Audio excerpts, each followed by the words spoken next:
Hello, fabulous Scorpio. Welcome to your horoscope for the month of May 2015, General Focus.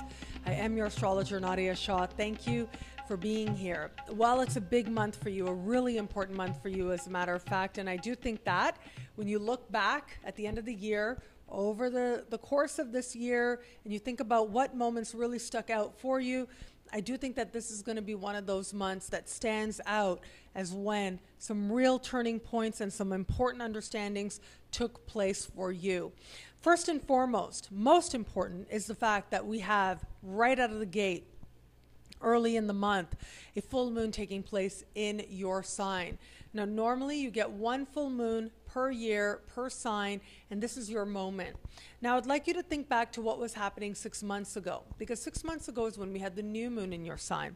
And it is at that time that new beginnings take place, seeds are planted that now at the full moon reap fruition, an important fruition at that. Full moons are also a time, and especially when they're in your sign, it's about being honest with yourself about something very near and dear to your heart. Now, of course, there's a romantic connotation to that, and I'll talk about that in the love-focused horoscope. In the general-focused horoscope, I will say it really comes down to you. It's issues of identity, issues of who you know yourself to be, and issues of understanding how ultimately it is your own identity that you choose that has determined where you are in your life, and understanding that identity is fluid and that you can decide what self-definition works best for you. Now, as I said, there's an element here of being honest with yourself. And so wherever it is that you've not been wanting to look at a certain situation, not wanting to be honest with yourself about how a situation is going, how it's evolving, and what that says about you, this month is not going to let you get away with too much. Now, even though this particular full moon is speaking with Neptune and Jupiter in ways that are very idealistic and are very overconfident as well, it's also speaking with your ruling planet Pluto. And so it suggests to me that you have enough of a connection to yourself and you have enough of a perception to see what's really going on to make choices that ultimately are going to empower you. And that's really what this month is about.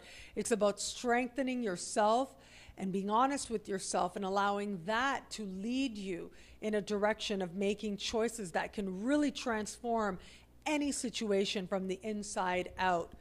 Deciding who you are, what matters to you, and being honest with yourself will lead to an important turning point that in turn can allow you to transform and empower you to change just about any area of life that you desire. Once we get you further into the month, the focus changes towards other people. It becomes a lot more about other people. Again, I'll talk about that in the love-focused horoscope. However, for this month, and especially in the early part of the month, it is about you. And so keep the focus on you when you have that opportunity, because making those shifts, making those changes, and being willing to sit with yourself and be brave and bold and honest will lead you to make some profound alterations that can change the course, really, not only of this month, but for the rest of the year, as you slowly and surely start to enact a plan towards manifesting what you want and reaping rewards very soon as you go along.